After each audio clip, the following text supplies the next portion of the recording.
Welcome to the deep dive. Today we're plunging into a story so twisted it's utterly unexpected. Yeah, it really challenges everything you think you know about first impressions, doesn't it? Totally. You sent us this material, and it starts with this almost charming coincidence, Right. but it spirals fast into this really chilling look at truth, lies, and frankly some dark corners of human connection. Absolutely. Our mission, as always, is to navigate these sources. We've got podcast transcripts, police reports, personal accounts, and sort of extract the key insights. Helping you piece together a reality that's, let's be honest, far more fragmented than it first appears. Exactly. And this story, it's a chilling reminder, really, Yeah. of how easily we project our own stuff onto others. Mm-hmm. Josie's initial presentation, it seems so vulnerable, right? But maybe it's just kind of calculated. Look, a mirror. Yeah, reflecting Alex's own curiosity, maybe her own professional interests, which makes the later revelations about manipulation even more disturbing. It forces you to question what's real, what's perception. The very fabric of it. And it's that initial charm, that hook, that pulls Alex Summer and us deeper into this increasingly disturbing narrative. It all kicks off with that coincidence. The big one. Two women born on the same day, same hospital. They meet 45 years later at a gastropub in Queen's Park. Birthday twins? Exactly. Birthday twins. So our goal today is to unpack their intertwining stories, Alex and Josie's, and the shocking events that follow that meeting. Using Alex's own podcast. Hi, I'm your birthday twin. Plus, police reports, other perspectives, trying to piece together this contradictory reality. It's quite a puzzle. Okay, so to really get the chilling path this takes, we need to go back to that first meeting. Picture Josie Fair. Yeah. Quiet, unassuming, described as almost pinioned against her stomach by her arms at the Lansdowne pub. Celebrating her 45th with her husband, Walter. Much older, balding. Yeah, but then, across the room, she sees Alex Summer. Totally different vibe. Vibrant, loud, big group, also celebrating her 45th, and Josie's just captivated. Transfixed, almost, Yeah. by Alex's energy, the life she seems to have. And this isn't just, mild interest, is it? No, not at all. Josie sees Alex as having this extraordinary life. Successful podcaster, journalist. What did Josie call her? A professional busybody. Yeah, that's it. With the big kitchen, the kids, the nice holidays, the whole package, you know. And seeing Alex sparks this gnawing sense of grief in Josie. So it's deeper than just admiration. Oh, yeah. It sounds like she's projecting her own maybe unfulfilled desires onto Alex, mourning a life she thinks she missed out on. So that night she Googles Alex, finds her all-woman podcast. Can't resist. So she's not just intrigued, she's becoming, obsessed. Pretty much, which leads to that really audacious proposal, doesn't it? Right. She approaches Alex with this idea for a new podcast. Not about someone who has changed their life. But about someone who's about to change their life. Bold move. Very. And Alex, she's established, right? She must get loads of pitches. So what made this one stick? Beyond the whole birthday twin thing. Well, it seems like it was a bit of calculated flattery. Plus, it tapped into Alex's own curiosity. The journalist in her. Exactly. Right. Alex was intrigued by the birthday twin thing. Right. Maybe even thought about, a swapped babies scenario. The other way around, she said. Right. She saw it as this kind of experiment, exploring randomness of life, otherness of strangers, nature, nurture. Seems very academic, almost. Like a sociological study. Perfect for Alex, the professional busybody. She'd find that irresistible. It felt so innocent at that point, didn't it? Completely. Shared birthday, new podcast idea. Who could guess where it was heading? But yeah, of course, it's not innocent. Not even close. As the podcast recording starts, Josie begins sharing her story, painting this picture for Alex. And for the listeners, eventually. She talks about meeting Walter. She was just 13. He was a contractor working nearby. And the way she describes his interest. It's unsettling. Yeah, feeling like a monster, but also weirdly a source of power. That's a really complex, disturbing mix for a kid that age. From a psychological perspective, what does that duality maybe tell us about her motivations? Well, I think it's a really crucial insight into her manipulative side, perhaps. She presents as a victim. But even in that, there's this subtle hint of agency. Like she got something out of it, some power. Interesting. She consistently paints Walter as quite a bit older, a controlling person. The implication is clearly grooming. She says she handed her life over to Walter when I was a child. Expresses regret. Big regret. Wishes she told her younger self to run for the hills and not look back.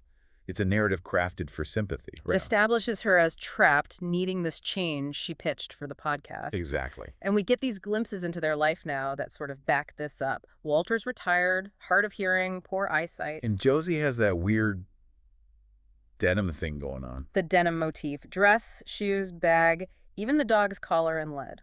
She calls it a defining aesthetic tick that somehow makes them feel protected. Like a uniform, a self-imposed structure, maybe. Could be. And then the daughters. Erin, the older one, lives at home, total recluse, gaming. In a messy, smelly room, apparently. Yeah. And Roxy, the younger, left home at 16. It's a very specific, kind of suffocating picture she paints for Alex. Carefully curated, you could say, building her narrative. But Alex, being a journalist, She doesn't just take it at face value. She starts digging. doing her own research. And almost immediately, things start to not add up. Troubling inconsistencies pop up. These are just like minor details. No, they immediately make you question Josie's reliability. They force Alex and us to ask, what is the truth here? Especially when the narrator is claiming victimhood. So Alex pulls this first thread. And the whole thing starts to unravel pretty fast. Her first stop is Mandy Redwood, works at the girls' old primary school, longtime administrator. And Mandy remembers the Fairs. Calls them a strange family. Describes Roxy as wild, oppositional, turned over furniture, threw things about, even broke Aaron's arm once, apparently. Though it was never proved. Right. And Aaron, the sweetest thing, but so quiet, maybe on the autism spectrum. And crucially, social services have been involved. That's a big one. A very different picture from Josie's version of things, isn't it? Huge contrast. Cracks are appearing in the narrative. Then Alex talks to Harry, her neighbor's son. He went to high school with Roxy. Queens Park High. And what does he say? He calls Roxy insane, scary as shit, hard, aggressive, Yeah. rumors of dark stuff and abuse at home. Wow. So not just a difficult kid? Apparently not. And Aaron, he says she was so weird, literally the weirdest person. Dark brown eyes, really thin. And there were rumors she never ate solid food, only soft food. That detail about the food. It's subtle, but it hints at control, maybe neglect, long before the really dark stuff comes out. Okay, but here's where it gets really dramatic Yeah. and violent. The turning point. Josie shows up at Alex's house, swollen, split lip, claims Walter attacked me, Says he kept pounding and pounding. and even hit Aaron when she tried to intervene. And then she refuses to call the police. Asks to stay with Alex. Exactly. Says she feels safest there. It's a huge play for sympathy, really pulls Alex in deep. Calculated, you might say. Could be. And while Josie's staying there, this is crucial. The key. Alex finds a key under Josie's mattress in the guest room, number 6 on it, and dried blood. Dried blood, that's not something you can easily explain away. No, it's Alex's first concrete, undeniable proof that something is seriously wrong. That Josie's victim story might be, well, a facade. Hiding something much darker, a physical anomaly. Yeah. But just as Alex is dealing with Josie's escalating strangeness, things start getting weird in her own life. Right, the chaos starts bleeding over. Her husband, Nathan, commercial property agent, he drinks a bit heavily sometimes, goes AWOL. And on the night Alex had that birthday dinner with Josie and Walter. Nathan doesn't come home. Oh, wow. So Alex's own carefully ordered world starts to fray. Mirroring the chaos she's documenting with Josie. Which immediately makes you wonder, coincidence? Yeah.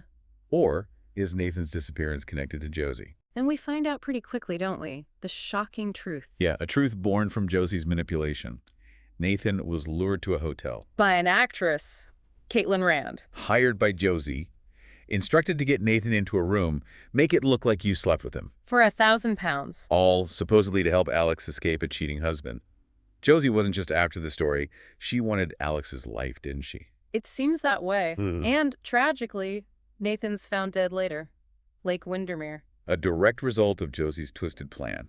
Just devastating. And while this is happening, the police investigation into the Fair's home uncovers, well, a truly gruesome scene. Utterly horrific. Walter Fair, 72 years old, found badly beaten and left with his arms and legs tied together in the bathtub. Calculated cruelty. And Aaron, 23, found tied to a wooden child's chair in a storage cupboard. Barely alive, in a coma. Just awful. There's Not more, isn't there? The money. Yeah. Aaron's debit card linked to over £40,000 from her online gaming glitch income had been used. How much was taken? Over £10,000 withdrawn in cash. So a clear financial motive suddenly emerges amidst all this horror. Absolutely. Adds that layer of cold calculation. But just as police are piecing this together, Josie's victim story is about to completely fall apart. because an unexpected voice comes forward, Pat O'Neill, Josie's mother. and her version just flips everything. She says she was dating Walter when Josie was 13. Not the other way around. Nope. She describes Josie as manipulative back then, fixated on Walter, bad-mouthing Pat. And eventually snatching him away from Pat and his then-wife. Pat insists Walter did not groom Josie. She says Josie saw him, she wanted him, she got him, calls Josie's heart pure stone. Wow, that completely changes the dynamic. Pat even suggests Josie planned Nathan's abduction, too. Yeah, paints a picture of someone calculating and cold, manipulating people her whole life. A completely different Josie than the one Alex first met. And then the police investigation turns up something even darker. If that's possible. The human remains of a young woman. In the boot of a car. In a garage leased by Walter Fair. Oh no, who was it?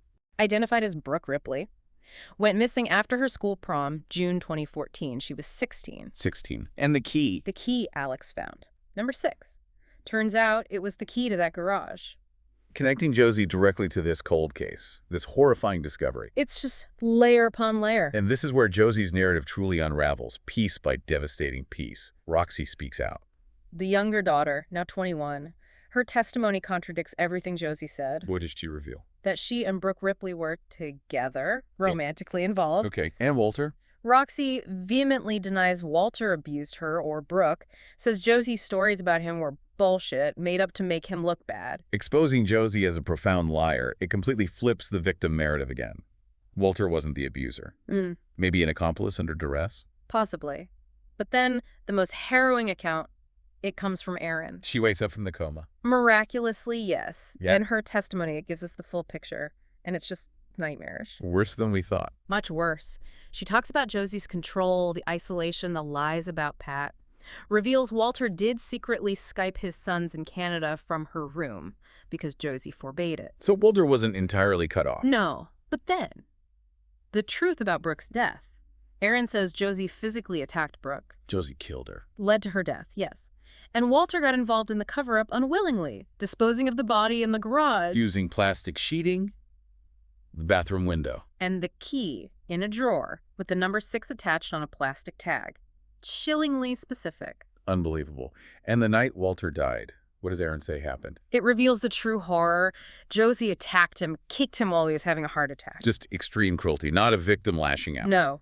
And then Erin confronted Josie, called Walter a pedophile, called Josie a murderer. So Erin knew, or suspected. She confronted her, and Josie hit Erin with a remote control, then tied her to that chair in the cupboard. Leaving her for dead. Why? To steal her glitch earnings. Pure greed. Sealing her fate as a cold-blooded killer. Driven by greed and this twisted self-preservation. So what does this all mean for Alex? For us listening, the pieces fit, but the picture is horrifying. And Josie sends that voice message. Right before Nathan's body is found, claims his death was an accident, that she was just being helpful. Helpful. Trying to show Alex how much better your life could be without him.